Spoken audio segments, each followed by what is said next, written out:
아멘.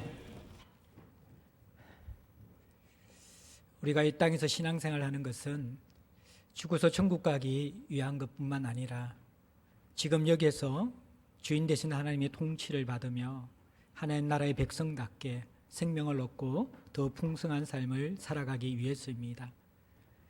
그런데 이 세상은 하나님의 통치와 주권도 있지만 여전히 악한 사단의 권세와 그들의 통치도 잔존하고 있습니다.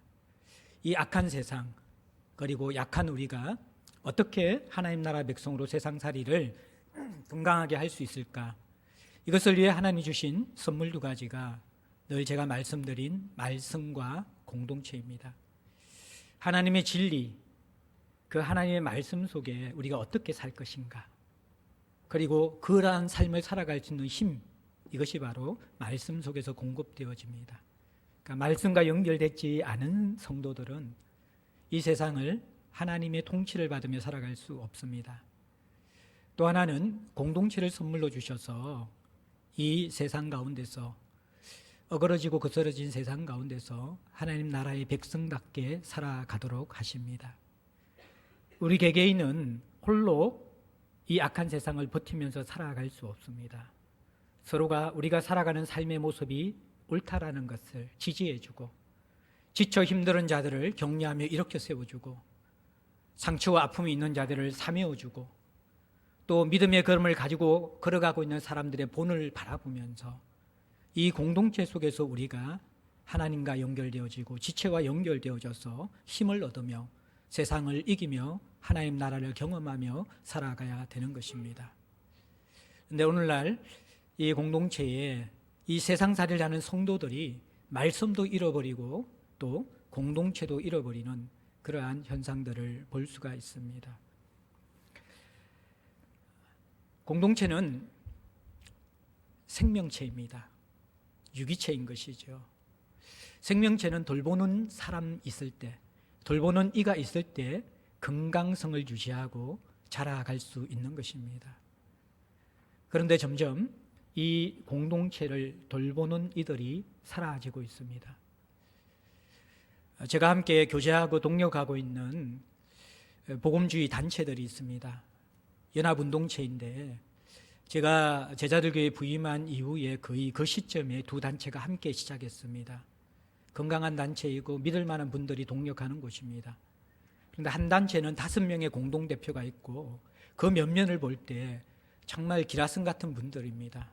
처음 출범할 때 매스컴이 주목했고 수많은 의식 있는 기독인들이 이 운동의 앞날에 대한 기대를 가지면서 멤버십을 가졌습니다. 그런데 시간이 지난 지금은 굉장히 미약해져서 사실 그 자체를 유지하는 것도 버거울 정도로 굉장히 많이 와해되어져 있는 모습입니다. 또 한 단체는 한 명의 비전을 가진 사람과 목회자들, 각자의 삶의 자리에서 분주하게 살아가는 목회자들과 함께하는 하나님 나라 운동인데요. 이 운동은 지금 한 150여 개의 교회에 400~500명 정도의 목회자들이 함께 모여서 사역하고 있습니다. 저도 지난주에 우리 동역하는 목사님들과 함께 가서 한 120~130명 정도가 모인 수련회에서 공동체에 대한 꿈을 꾸고 또 함께 도전받고 온 그러한 단체입니다. 어떻게 보면 더 약화된 단체에 훨씬 더 좋은 리더십들이 많이 있었습니다.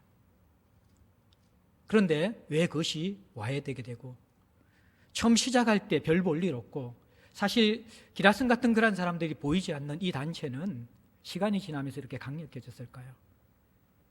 물론 가장 중요한 것은 하나님께서 주권을 가지시고 돌보셔야 되겠지만 실제적인 문제는 그 단체와 공동체를 돌보는 이들이 정말 자신을 들여서 돌보는 이들이 있느냐 없느냐에 의해서 그 공동체, 유기체, 생명체의 운명이 좌우된다라는 것입니다. 작년 통계에 의하면요, 한국 교회에 예배와 봉사와 교제를 함께하는 그러한 성도들이 52%입니다. 반대로 이야기하면 42%의 성도들은 주일날 예배만 드리고 성도들의 교제 그리고 성도들과 함께 봉사하는 자리에는 나오지 않는다라는 것입니다. 그런데 이것이 대형교회일수록 예배만 참석하는 숫자들이 점점 더 퍼센테이지가 늘어갑니다. 그리고 시간이 지나면 지나갈수록 예배만 참석하는 사람들, 다시 말해서 교제와 봉사의 자리에 나오지 않는 사람들이 점점 늘어갈 것입니다. 제자들 교회는 어느 정도 될까요? 제가 설교 준비하다가 막 왜 교족부보면서 막 통계를 내고 다 이렇게 계산을 해보니까요, 저희 제자들 교회는 한 71% 정도가 봉사하고 있는 것 같습니다.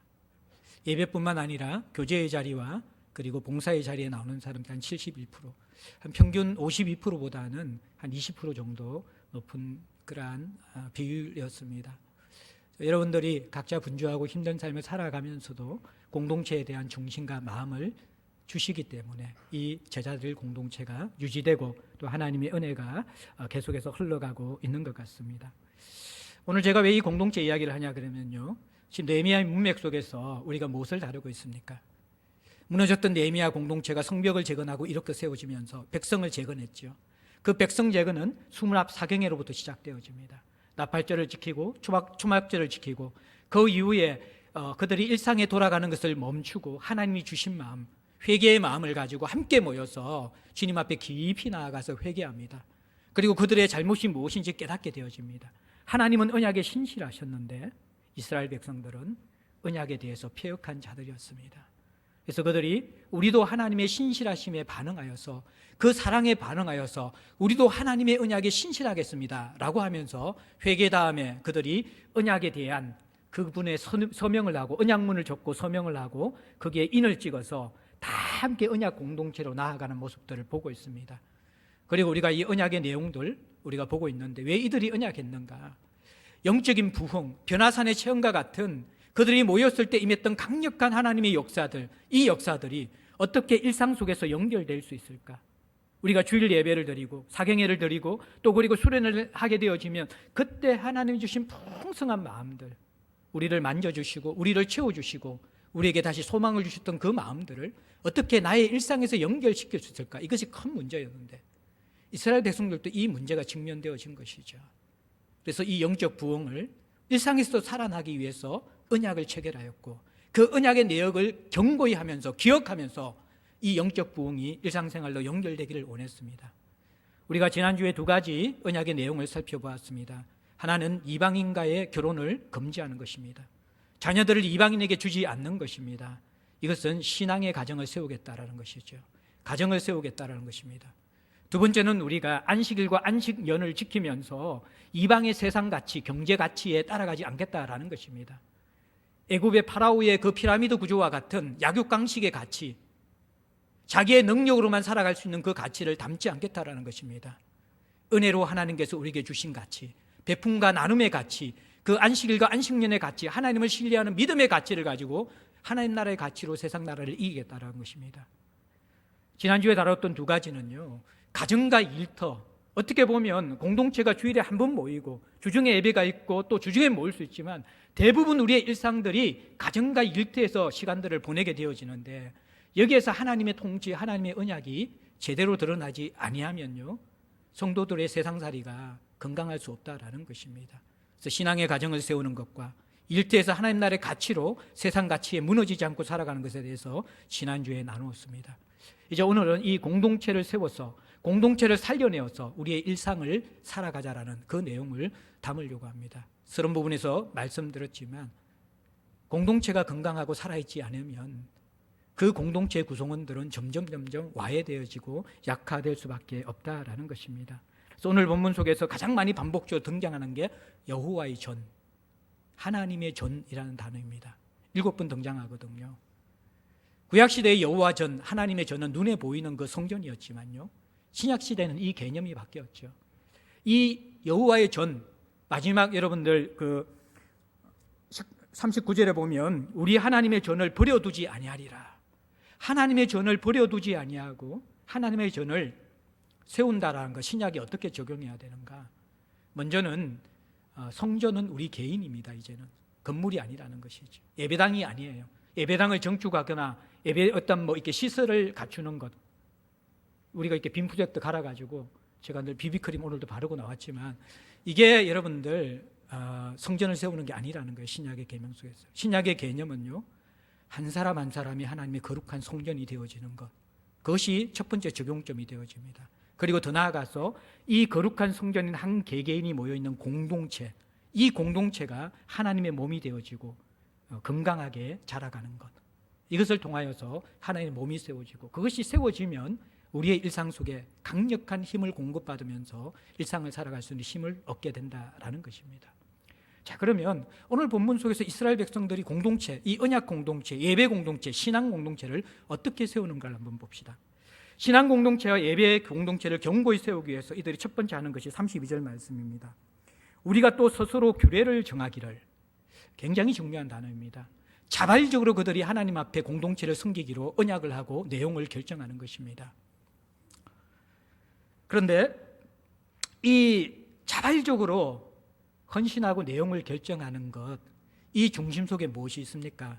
사실 문맥을 잘 보셔야만 합니다. 이것이 내가 이제는 이렇게 살아야 되겠다라는 자기의나 자기 기준으로 하는 것이 아니라는 것입니다. 스스로 규례를 세우는 이 문맥 속에서의 배경은요, 하나님과의 관계 회복입니다. 이 이스라엘 백성들의 중심이 개개인의 성전인 그들의 성전이 먼저 살아나야지 공동체 성전도 살아난다라는 것입니다. 공동체를 세우는 것은 우리가 살아나지 않고 우리의 행위로서, 우리의 겉으로 드러난 행실로서 공동체가 살아나는 게 아니라는 거예요. 유기체인 우리 한 사람 한 사람이 하나님 앞에서 제대로 살아나야지 그 반응으로 자발적인 헌신이 나온다라는 것입니다. 여러분들, 공동체가 왜 무너질까요? 세상이 악하기 때문에 무너집니까? 아닙니다. 공동체가 무너지는 이유는 하나님이 공동체를 돌보지 않아서 무너집니까? 아닙니다. 공동체가 무너지는 가장 중요한 이유는 공동체 스스로가 무너뜨리는 것입니다. 그 속에 개개인이 다 무너뜨리는 것입니다. 이스라엘 공동체가, 느헤미야 공동체가 지금 회복하기 전에 무너진 이유가 무엇입니까? 이방 나라가 강해서 무너졌습니까? 바벨론과 아수르가 강해서 무너졌습니까? 사마리안과 이 아라비아 사람들, 이 곁에 있는 그러한 사람들이, 이방인들이 강해서 이스라엘 백성들이 무너졌습니까? 아닙니다. 이스라엘 백성이 무너진 것입니다. 어떻게 보면 더 처참한 모습은요, 겉으로 보이는 느헤미야 1장에서 하나니가 보고한 예루살렘의 상황, 성벽이 다 잿더미처럼 회파되어져 있고 성문이 불타있는 그 장면들, 그것이 진짜 무너진 모습이 아니라는 것입니다. 정말 무너진 모습은 개개인의 성전, 그 이스라엘 백성들의 영적 상태, 그것이 성벽이 허물어진 것보다, 성문이 불탄 것보다도 훨씬 심각하게 허물어져 있고 그 마음이 불타버렸기 때문에 이스라엘 백성이 무너져 있었던 것이죠. 말라기를 우리가 다루었잖아요. 하나님에 대한 원망함이 있었습니다. 실망이 있었습니다. 섭섭함이 있었습니다. 그래서 그들은 하나님의 공동체를 돌보는 것을 다 포기해버렸습니다. 자기들은 판벽한 집, 번듯한 집, 자기 인생은 그렇게 열심히 살아가지만 하나님의 집을 돌보는 데 대해서는 그들이 등한시했던 이유, 그것은 그들의 내면의 하나님과의 관계가 무너졌기 때문인 것입니다. 공동체 회복은 무엇으로부터 출발되어집니까? 우리가 이것 헌신합시다, 저것 헌신합시다, 올해는 이 이벤트를 합시다. 그것으로 공동체가 재건되는 것이 아니라는 것입니다. 느헤미야의 흐름을 볼 때 공동체의 재건은 하나님이 하시는 것입니다. 하나님이 무엇부터 시작하십니까? 한 사람 한 사람의 영혼을 새롭게 하시고 한 사람 한 사람을 일으켜 세우시는 것을 통하여서 영적 재건이 시작되어진다라는 것입니다.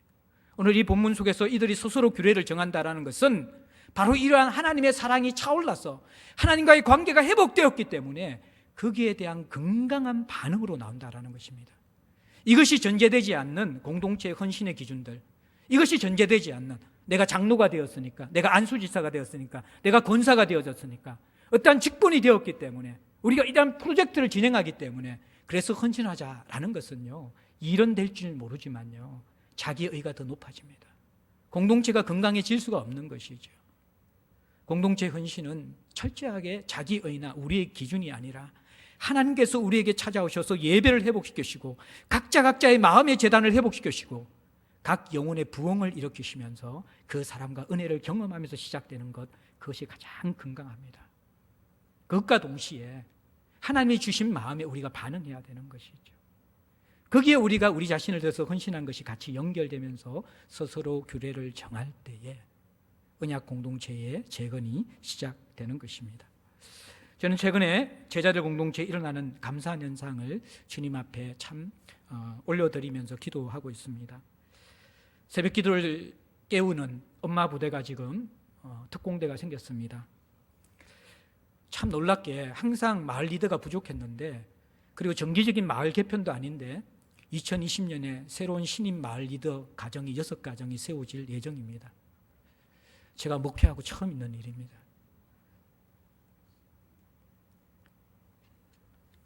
보니까 어제 또 우리 국내 선교부 주최로 했던 사랑의 연탄 봉사 39명이 왔다 그러더라고요.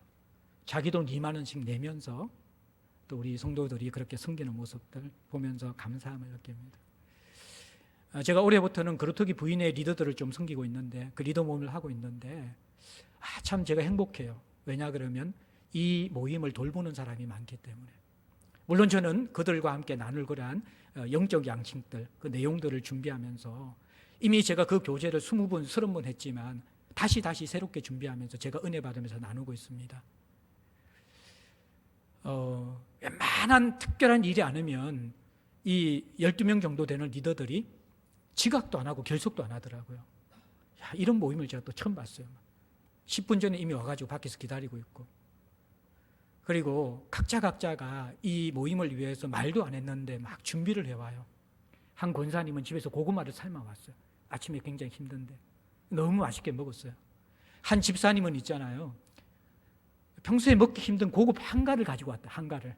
그러니까 집에서 자주 드시는 모양이죠. 우리도 못 먹는 건데 여기 드리고 싶어서 가지고 왔다. 이렇게 먹었어요. 그리고 나서 가장 소중한 것은 이들이 주중에 이 내용을 깊이 공부하고 묵상하고 와서 그들이 이 내용을 소화하면서 준비되어 왔다라는 거예요. 그러니까 나눔의 시간이 너무 풍성한 거예요. 그 다음에 하이라이트는 우리 교회 장금이들이 참 많이 있는데 그 중에 한 장금이가 2주째 이렇게 점심 식사를 자기가 이렇게 봉사하고 있어요. 굉장히 바쁘신 분인데, 저는 이 모임이 제가 리드를 잘해서 오는 줄 알았는데 다 돌아가고 곰곰이 생각해 보니까 그 점심 식사의 힘이 크다라는 것을 요즘 깨닫고 있습니다. 먹으면서 몸과 마음이 회복되어지고 정말 행복하게 이렇게 돌아가는 그런 리더들의 모습을 보면서, 야, 돌보는 사람이 많으니까, 섬기는 사람들이 많으니까, 각자를 사랑하니까 이 공동체가 이렇게 풍성해지는 거라, 그렇게 느낄 수 있었습니다. 특세하면서 우리 권사님들의 사랑으로 섬겨주신 식탁, 여러분들이 교회를 사랑하면서 모여주신 그 기도의 자리, 이 사랑과 사랑이 어우러지면서 공동체는 살아나는 것이죠. 기준을 강요하고 이것 해야 돼라고 하면서 그렇게 푸시하는 것, 그것은 어느 정도 갈 수 있는 동력이 될 수 있을지 모르지만 얼마 가지 못해서 지치고 탈진되어져 버리는 것입니다. 하나님이 우리에게 은혜를 주실 때 이러한 일들이 일어나는 것이죠. 하나님께서 우리에게 먼저 개인의 영적 부흥을 허락하여 주셔서 스스로 규례를 정할 수 있는, 그 하나님의 사랑 때문에 스스로 공동체를 위해서, 지체를 위해서 내가 무엇을 할까 고민할 수 있는 그러한 움직임과 일들이 일어나는 것, 그 일들을 우리가 기대하고 기도하면서 주님의 은혜를 구했으면 좋겠습니다. 더 나아가서 이제 이들은 물질과 시간을 들여서 헌신합니다. 어떤 규례를 정했는가?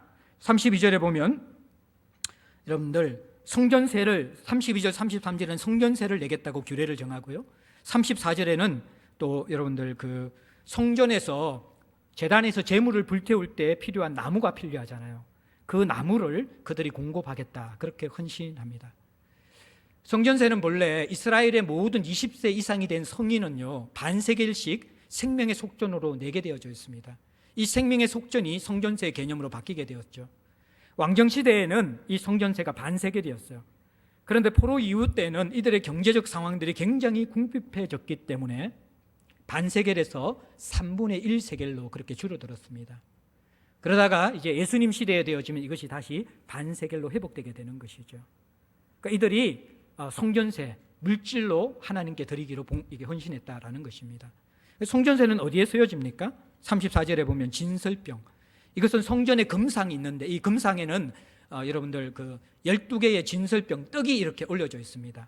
이스라엘의 12지파를 상징하는 것이고, 콩가루에 누룩을 섞지 않고 이렇게 떡을 구워가지고 새 안식일마다 이렇게 바꾸어서 떡을 내는 것, 이 진설병을 만드는데 성전세가 사용됩니다.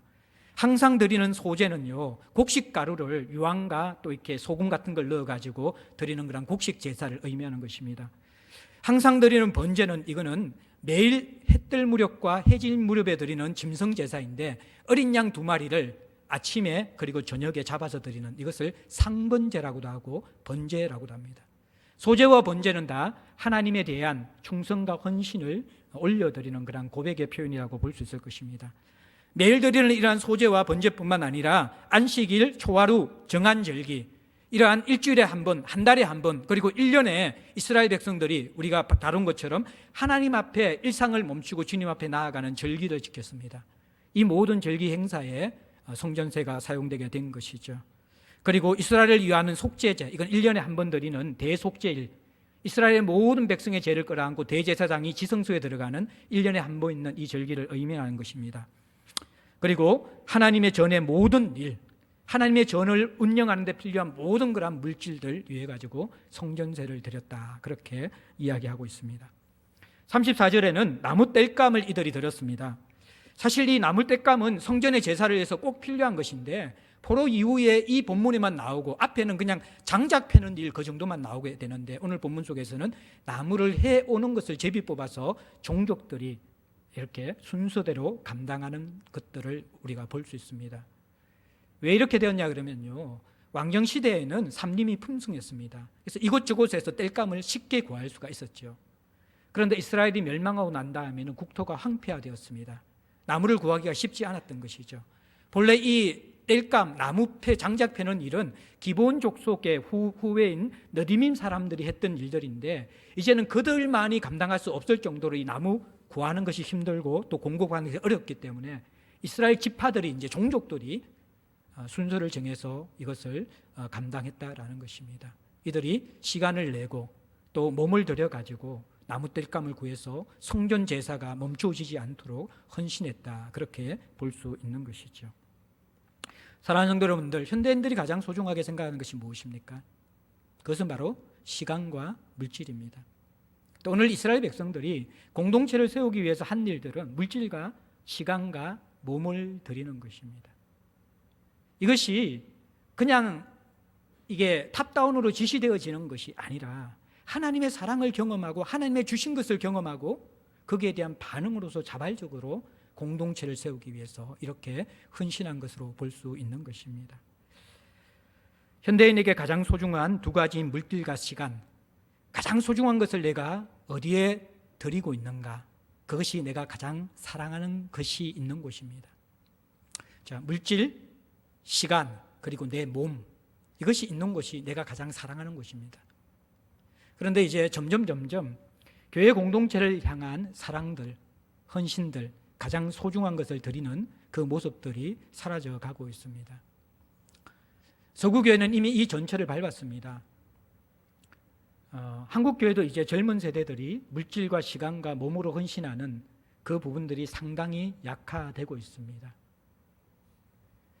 공동체는 생명과 사랑을 먹고 자라는 곳이잖아요. 그런데 공동체를 돌보는 사람들이 점점 없어져 갑니다. 여러분들, 이 사랑의 동기에서 시작돼야 되지만 그 사랑의 마음이 구체적인 필요를 채워놓은 것으로 헌신되지 않으면 어떻게 보면 그 사랑을 느끼고 깨달았다는 것은 굉장히 주상적이고 자기중심적인 그러한 만족에 불과한 것이죠. 하나님의 사랑을 경험하게 되어질 때 우리는 그 필요를 보면서 하나님이 내 필요를 채워주신 것처럼 하나님의 몸인 공동체의 필요를 채우기 위해서 자연스럽게 헌신할 수밖에 없는 것입니다. 거기에 시간이 있고 물질이 있고 몸이 있다라는 것입니다. 이것이 드려지지 않으면 생명의 유기체인 공동체는 점점 무력화되어지고 힘을 잃게 된다라는 것이죠. 이제 좋은 그런 현상들은 말씀드렸던 것처럼 이제 또 성경 공부하는 팀들, 새벽기도 엄마 부대, 그리고 이렇게 이 공동체의 필요를 보면서 시간과 삶을 드리는 사람이 점점 조금씩 하나님께서 은혜를 주시면서 일어나는 그런 모습들이 참 감사한데, 저희 교회가 지역교회 성격보다도 많이 흩어져 있잖아요. 그리고 또 체육관에서 예배를 드리잖아요. 지금 제일 약한 것이 제가 볼 때는 몸으로 봉사하는 그런 부분인 것 같아요. 그래서 지금 여러분들 앉아있는 이 주일 공간이 누군가는 희생해서 이렇게 예배 자리가 만들어지는 것이거든요. 여러분들은 이 공간에만 있지만요, 사실은 여러분들 자녀들이 예배 드리는 모든 공간들 우리 지체들이 헌신하면서 이것을 세우고 있습니다. 나무 땔감을 구하는 것처럼 우리 전도회가 돌아가면서 순번을 정해서 하면서 하고 있어요. 근데 이제 이게 풍성할 때는, 사람들이 많을 때는요 금방 끝나요. 그리고 운동도 하고 또 식사 교제도 하면서, 사실은 이게 뭐 일하러 온다라는 부담보다도 야 운동하고 밥 먹고 놀자라는 그런 기분으로 행복하게 할 수 있는데, 이게 숫자가 줄어들어 버리면요 시간도 길어지게 되어지고 부담이 되어집니다. 그리고 1년 12달 하면서 늘 나오던 사람이 나와요. 보면 이게 순환이 되지 않는 것이죠. 그러니까 몇몇 소수의 사람들에게 전도회, 남전도회 회장이 하기 싫어하는 가장 힘든 이유가 뭐냐면 이 토요일날 청소에 대한 부담감들이 크고요, 여전도회 회장하기 싫어하는 가장 큰 이유가 뭐냐 그러면요 식사 봉사와 배식, 그리고 뭐 이렇게 경조 방문, 결국에는 사람들이 함께 도와주지 않으면 독박 쓰는 것이 회장단들이거든요. 그것을 오랫동안 경험한 우리 지체들은 이제 회장되기를 두려워하는 그러한 일들이 이제 일어나기 시작하는 것이죠. 그러니까 제가 여러분들에게 좀 부탁드리는 것이 뭐냐 그러면요, 내가 몸이 가는 만큼, 시간이 가는 만큼, 물질이 가는 만큼 내 사랑도 커지고 공동체도, 사랑하는 그것도 생명을 얻고 자라가게 된다라는 것이죠. 유기체라는 것. 제가 이번 주에 어떤 이게 우리 부부가 아주 멋있는 곳에서 식사 대접을 해주셨어요. 태어나고 처음 가본 거란 한강의 섬에 있는 식당에서 제가 밥을 처음 먹어봤어요. 음식도 너무 맛있었지만 함께 대화를 나누면서 참 감사했던 것이, 그 자제분의 한 분이 집이 용인인데 매주 토요일마다, 이 청소할 때 토요일마다 그 먼 곳을 마다않고 모든 일정을 포기하고 공동체에 와서 묵묵하게 청소를 감당하고 있다라는 거예요. 제 마음에 참 고마움이 느껴졌어요. 다 우리가 바쁘고 분주하고 토요일 그 하루 좀 우리가 가족과 함께 있고 싶고 쉬고 싶은데요, 그렇게 되어지면 몇몇 사람만 희생하게 되어질 때에 그 사람의 짐들은 점점 무거워지게 되어지고, 참 이 공동체의 생명력이 점점 약화되어지는 것이죠. 다음 주에 우리 남녀 전도에 헌신 예배가 있더라고요. 본래는 이 코로나가 아니었으면 체육대회를 할 그런 예정이었는데, 그것보다는 좀 이렇게 우리 여전대는 전혀 걱정이 안 됩니다. 늘 모여서 수다 떨고 대화하고 교제하는 게 익숙하기 때문에. 또 우리 남전도에는 한번 이렇게 운동하면서 몸으로 부딪혀야지 그 시간이 낯설지 않는데, 커피만 마시면서 어떤 교제가 이어질지 이제 기대도 되고 염려도 되지만 어쨌든 기대가 더 큰 것 같아요. 그러면서 우리가 좀 서로 공동체 전체 구석구석을 좀 돌아보면서 물질과 시간과 몸을 들이는 것, 그것 외에는요 생명체를 살리는 길이 없다라는 것들, 서로 돌아보아 사랑과 선행을 격려하는 것, 이것이 식어지면요 공동체가 와야 된다라는 것들 우리가 꼭 기억하면서, 오늘 이 본문에 이 이스라엘 백성들이 스스로 규례를 정하고 성전세와 또 나무 땔감을 공급했던 이 정신들, 이 모습들을 우리가 한번 고민해 보면서 우리에게도 적용시켜 보았으면 좋겠습니다. 이제 두 번째 부분만 잠시 더 살펴보면요, 가장 소중한 것을 하나님께 드리기, 그렇게 이야기했습니다. 크게 두 가지인데요, 처음 난 것을 하나님께 드리라, 그것과 소산의, 그러니까 모든 그러한 이 소산, 산물의 10의 1조를 하나님께 드리라, 그렇게 두 가지로 이야기하고 있거든요. 자, 그런데 이것도 역시 문맥 속에서 하나님의 사랑과 이 의미를 제대로 알면요, 이 드림이요 기쁨과 감사와 행복이 되어지고요, 그것을 모르면요 이러한 특별히 물질에 대한 규례들은 시험거리가 되고 근심이 되어지고, 내가 이것을 드려야 되나, 얼마나 드려야 되나, 그러한 자기 자신의 걸림돌이 되는 경우가 많이 있다라는 것입니다. 자, 요 의미를 우리가 제대로 좀 사실은 제가 이걸 꼭 구별할 필요 없어요. 앞에 우리가 이거 뭐예요? 성전세나 나무 땔감이나 그리고 첫 소산을 드리는 것과 처음 난 것을 드리는 것과 11조를 드리는 것 다 똑같은 의미인데, 제가 특별히 첫 소산과 이 11조의 내용을 조금 구분한 이유는 뭐냐 그러면, 이것은 단순한 드림보다도 하나님이 우리에게 어떤 은혜와 사랑을 베푸셨는가, 거기에 강조점이 더 있다는 것을 여러분들 기억하셔야 된다는 거예요. 여러분들 보세요. 35절에 보면 해마다 우리 토지 소산의 만물과 각종 과목의 첫 열매를 여호와의 전에 드렸다. 토지 소산의 처음 익은 열매, 그리고 가수원의 과일의 첫 열매를 하나님 앞에 드린다. 이 의미는 뭡니까? 첫 열매는 앞으로 맺어질 열매의 모든 것을 대표하는 것이거든요. 그러니까 모든 것을 하나님 앞에 드린다라는 거예요. 그럼 왜 모든 것을 다 하나님께 드립니까? 사실 이 열매가 맺은 이유는 우리가 한 것보다도 생명의 주인이신 하나님께서 선물로 주셨다라는 고백이 바로 처음 난 것, 첫 열매를 하나님께 드리는 고백이다. 그렇게 여러분들 생각할 수 있어야 된다라는 거예요. 그런 모든 소유, 모든 우리에게 베푸신 물질과 부유함들, 풍족함들이 다 하나님께로부터 왔고 하나님이 주인이시라는 것을 인정하십니까? 그걸 인정하고 표현하는 것이 처음 난 것, 처음 열매 드리는 거예요.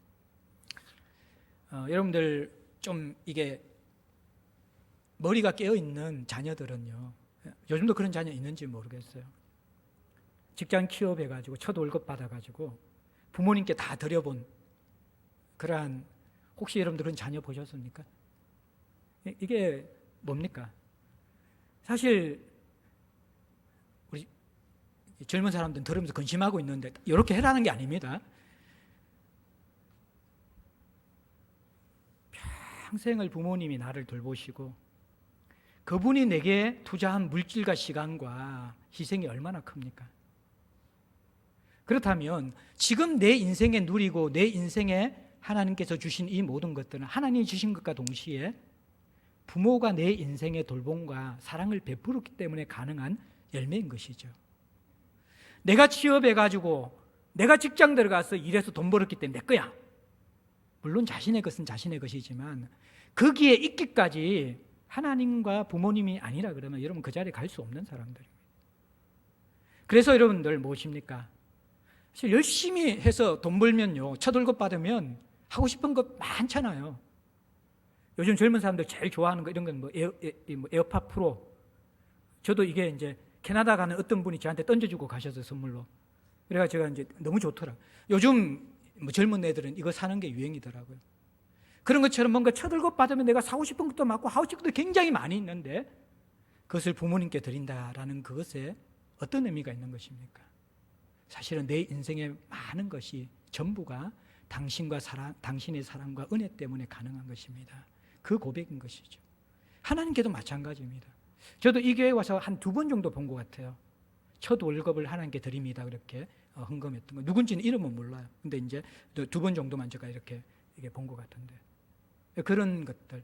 어떻게 보면 그 속에 담겨져 있는 것은 뭐냐 그러면 내 것을 내가 드린다 그러면 아깝죠. 그런데 그것이 아니라 하나님 당신의 것입니다. 그게 머리에서 나오는 것이 아니라 그 사랑을 알고 그분이 어떤 분인지 알기 때문에 고백하는 것. 이게 여러분들 첫 열매를 드리는 것이고요. 그 다음에 여러분들 이어지는 36절에는요, 마달들과 가축의 처음 난과 소와 양의 처음 새끼들을 드리는 거잖아요. 초태생이라고, 처음 태어난 생명체 초태생이라고 이야기하는데, 초태생 규례라고 하는데, 이것도 물론 곡식 열매나 과일 열매와 똑같은 그런 의미가 있지만 조금 더 함축된 또 하나의 의미가 있습니다. 뭐냐 그러면요, 이것은 애굽의 장자 제한과 함께 우리가 한번 생각해 봐야 돼요. 이스라엘 백성들이 애굽에서 노예 생활을 하게 되어질 때 하나님이 이스라엘 백성들을 구출해 내려고 하는데 바로가 놓아주지 않잖아요. 그래서 하나님이 10가지 재앙을 내리십니다. 바로의 그러한 주술사들도 따라합니다. 그런데 나중에 따라하지 못하죠. 완악한 이 바로를 결정적으로 굴복시키기 위해서 10번째 재앙으로 무엇을 내리십니까? 처음 태어난 장자들, 초태생들을 다 죽여버립니다. 그런데 이스라엘 백성들은 이 하나님의 죽음의 심판에 살아날 수 있도록 어떤 명령을 합니까?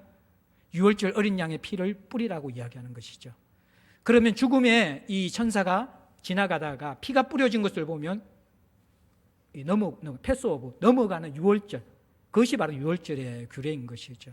그래서 이 초태생을 들으면서 이스라엘 백성들이 기억해야 될 것은 뭐냐 그러면 우리 모두가 다 사실은 하나님의 심판에 의해서, 죽음에 의해서, 죄에 의해서 다 애굽의 그러한 장자들처럼, 장자는 또 모든 생명의 그 가족의 대표잖아요. 그러니까 모든 사람이 다 죽어야 되는데 하나님이 어린 양의 피로서 우리를 살려주시는 것, 그 어린 양이 누구입니까? 예수 그리스도이죠. 결국 이 초태생을 드리면서 이스라엘 백성이 기억해야 되는 거, 구약의 백성들은 그 어린 양의 희생으로서 내가 살았다는 것을 기억하는 것이지만, 신약의 백성들은 예수 그리스도의 생명으로 우리가 살아났다는 것을 기억하는 것이 처음 태어난 것을 드리는 의미라는 거예요. 그러면 한번 보십시오. 제가 이 말씀을 묵상하면서 참 마음에 따뜻함과 은혜가 왔는데, 뭐냐 그러면 하나님이 우리에게 모든 것을 주실 뿐만 아니라 사실 이 초태생 규례를 깊이 생각하면 자기 아들, 가장 귀한 것을 우리에게 생명으로 주셨다라는 거예요. 물론 지금은 우리가 초태생 규례에 대해서는 잘 지키지도 않습니다만은, 그러나 이스라엘 백성들은 이 두 가지를 묵상하면서, 또 우리도 이 말씀을 묵상하면서 생각해야 될 게 뭐예요? 인생 살아가면서요, 하나님이 내게 주신 은혜로 살아간다. 내 생명에 하나님 덤으로 주신 선물이다.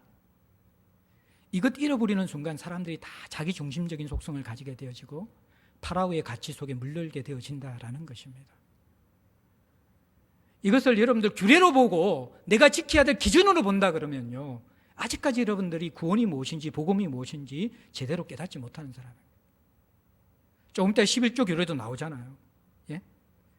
이 11조 규례는요, 우리가 잘 알다시피 산물, 이게 첫 열매뿐만 아니라 처음의 열매, 가장 소중한 것도 들지만 만물의 전부, 마지막 소산의 산물의 10분의 1이라는 것은 그것이 대표성이죠. 모든 것을 대표해서 모든 것이 하나님 것인데 10분의 1만 하나님께 드리고 이제 10분의 9는 하나님의 선물로 우리가 누리는 것, 이게 11조 개념이거든요. 그런데 이 11조 개념도 우리가 10분의 10이 다 우리 것인 것 같은데, 그래도 하나님을 인정해야 되니까 10분의 1은 하나님 것으로 떼어주고 10분의 9는 내 것이라고 생각하는 그 개념 속에서 살아간다 그러면 11조 개념을 제대로 모르는 거예요. 그러니까 이 11조가 오늘 본문 속에서 레위인들과 제사장들과, 본문에는 안 나타났지만 가난한 고아와 가부와 나그네들 또 위에서 11조가 사용되어지고, 마지막으로는 이 성전에서 제사가 지내지고 교육하는데 이 11조가 사용되어지거든요. 그런데 이 11조 문제에 대해서, 이러한 초태생의 규례에 대해서 여러분들이 접근하면서 지금도 우리 11조 드려야 됩니까? 그 기준을 얼마나 해야 됩니까? 이것이 초신자가 질문하는 내용 같으면 괜찮아요. 그런데 정말 구원의 은혜를 받고 주의 사랑을 경험한 사람들, 그 사람들이 이런 질문을 하는 것은 심각하게 한번 돌아봐야 된다는 거예요. 믿음의 분량대로 하는 거예요. 내가 하나님 앞에 사랑받은 그 고백으로 하나님 앞에 드리는 그런 것들이거든요. 그러니까 내 것을 하나님께 드리고 내 것을 다른 사람에게 나눈다 그러면 아까워서 못해요. 그러나 우리가 이 첫 열매와 초태생과 11조의 의미를 깊이 생각하면요, 사실은 다가 하나님께로 온 것이라는 거예요. 그분이 다 주셨는 거라는 거예요. 그 개념과 그 사랑의 감격에서 하게 되어질 때에 사실은 기준과 이런 것들은 고민거리가 되지 않는 것이죠. 하나님이 주시는 그 마음속에서 우리가 기쁨으로 자발적으로 하는 것. 그런데 그 부분 속에서 우리가 사람마다 기준이 다르기 때문에 10분의 1 정도 너희들이 하면 되지 않겠느냐. 경건한 사람들은 10의 3조를 했습니다. 그게 다 구제 헌금까지 하고, 또 이게 성경 교육을 해서 그렇게 하기도. 다 사람마다 다르고, 또 제가 말라기 설교에서 이야기했지만 기운실이나 또 이런 데서는 누진적 11조 해가지고 세금이 수입이 많은 사람이 많이 내고 적게 내는 사람이 적게 내는 것처럼 많이 버는 사람이 더 많이 하나님 앞에 물질로 드리고, 적은 사람들은 사실 구제받아야 되잖아요. 100만 원 받은 사람이 11조 내는 것하고 1000만 원 받는 사람이 11조 내는 거하고, 사실은 11조의 금액은 1000만 원 받는 사람이 훨씬 더 많고 아까울 수 있겠지만, 그러나 그 사람은 나머지 900으로 살 수 있는 사람이고, 100만 원 받는 사람이 11조 내고 나면 90만 원 살게 되잖아요. 그러니까 누진적 11조란 것은 100만 원 버는 사람은 만 원 내도 된다는 거예요. 아니, 구제받아도 된다는 거예요. 1000만 원 내는 사람은 100만 원만 11조 내는 게 아니라 너 설 것 이외에 사실은 많은 부분은 베풀라라는 것이죠. 그게 누진적 11조의 개념이라는 거예요. 근데 이것도 제가 강조하지 않는 게 뭐냐 그러면, 결국 우리가 우리 자신을 내어놓는 것이 하나님의 사랑에서 기초하지 않으면요, 나중에 다 자기 의가 됩니다. 그리고 나중에 그것이 믿음의 걸림돌이 되어집니다. 믿음으로, 사랑으로 하지 않는 것들, 자기 속에서의 그런 믿음의 분량의 결단들로 하지 않고 눈치 보면서 강요에 의해서 뭐 건축 언급했다가 또 물질로 헌금했다가 나중에 자기가 시험 드는 경우가 많이 있거든요. 이게 오늘 이 본문 속에서 제가 이제 여러분들에게 초태생, 첫 열매, 11조 이 규례를 이야기하는 것, 제가 이 교회 와서 돈 이야기 거의 안 한 것 같아요. 재정 이야기 거의 안 한 것 같은데 이 본문도 마찬가지예요. 여러분들이 이 기준을 물론 사랑이 있으면 기준 이상으로 할 수도 있겠죠. 그러나 순서가 무엇입니까? 이것을 하면서 야, 이거 내 것 아까운 거 드린다라는 그 생각이 아니라 하나하나 생각해 보라는 것이죠. 참 생명이 자라는 거 신비롭지 않습니까? 씨앗을 뿌렸는데 어떻게 꽃이 되고 열매가 됩니까? 누가 그것을 만들 수 있습니까? 내 열심히 그것을 만들 수 있습니까? 의사들이 할 수 있는 것은 생명을 주는 것이 아니라 생명을 방해하는 것을 잠시 제거하는 것밖에 못하잖아요. 생명이 회복되고 자라는 것은 하나님의 영역이라는 것이죠. 우리 인생의 모든 소유와 모든 생명이 세상의 주인이시고 생명의 근원이신 하나님이 아니면 사실은 유지될 수 없는 것이고 우리가 소유할 수 없는 것들입니다. 이거 정말 인정하는 것. 이게 하나님 나라의 가치이고 주대심이라는 것입니다. 그리고 우리는 영원한 하나님의 상속자가 되기 위해서 잠시 썩어질 이 세상에서 내 것을 주장하지 아니하고 내가 가진 것을 소유로 생각하지 않고 유업의 정신을 가지면서 베풀고 나누고 그리고 이 땅은 나은혜로 생각하면서 하나님의 은혜로 살아가다가 진짜 본향에서 내 것을 누리는 삶을 기대하는 것. 그것이 성도의 삶이라는 것입니다. 여러분들 가정의 삶과 일터의 삶이 회복되기 위해서 공동체가 회복돼야 되거든요. 공동체가 회복되기 위해서는 여러분들 하나님의 사랑이 차올라야 됩니다. 그리고 하나님의 사랑이 차오르면서 진짜 세상과 싸워야 될 그 부분에 대해서 여러분들이 제대로 주되심을 인정하는 것. 그것을 가져야지만이 여러분도 살고 공동체도 살고 가정도 살고 일상도 산다라는 것입니다. 성전세와 나무뜰감 공급하는 것과 초태생 규례와 11조 규례를 그냥 우리가 기준을 가지고 꾸역꾸역 살아내야 될 그런 윤리 도덕 기준으로 생각하지 말라라는 것입니다. 그 이상의 것입니다. 이것은 정말 우리가 그 속에서 하나님의 사랑이 무엇인가를 깨달은 자들만이 제대로 하나님 앞에서 반응할 수 있는 사랑의 고백이고 감사의 고백이고 모든 것이 주님께로 왔다라는 주대심의 고백, 그것이 바로 이러한 공동체를 세우는 물질과 시간과 몸의 헌신이라는 것입니다. 사랑하는 성도 여러분들, 39절 마지막 절 보십시오. 그리하여 우리가 우리 하나님의 전을 버려두지 아니하리라. 공동체가 무너지면 성도의 신앙과 삶도 무너집니다. 지금 현 세대의 성도의 신앙과 삶이 무너지면 다음 세대도 무너집니다.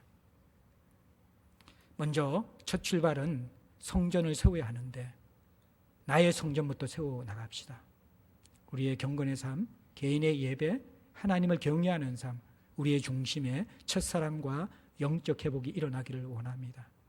그것이 물밀듯 차올라오는 그러한 은혜가 먼저 임할 수 있기를 소망합니다. 그리고 그 은혜에 합당한 반응으로서 우리가 주님이 가장 소중한 독생자를 주셨고 그분의 모든 것을 우리에게 주신 것들, 그것들을 우리가 깊이 깨닫고 그 사랑에 대한 반응으로, 그 은혜에 대한 반응으로 이 땅 가운데서 우리의 물질과 시간과 우리의 몸을 공동체를 위해서, 이웃을 위해서, 세상을 위해서 사용하여 나갈 때 그것이 바로 그 섬김의 삶을 살아가면서 그 낮아짐의 삶을 살아가면서 내가 살고 가정이 살고 공동체가 살고 직장이 살고 세상이 살아나는 역설적인 십자가의 정신, 하나님 나라의 세상 개혁 방법, 그것이 시작되는 것입니다. 세상은 바라오의 가치를 가지고 소유하고 높아지고 지배하고 착취하는 것으로 자신의 인생을 세워갑니다. 그러나 우리는 낮아지고 은혜에 감격하고 베풀고 함께 나누고 그러면서 우리가 우리 자신 속에 임하는 하나님 나라를 경험하면서 가정과 서로를 살리는 그 가치로 살아가는 사람입니다. 영적 부흥을 일상으로 이어가는 복된 삶이 여러분의 있기를 주의 이름으로 축복합니다.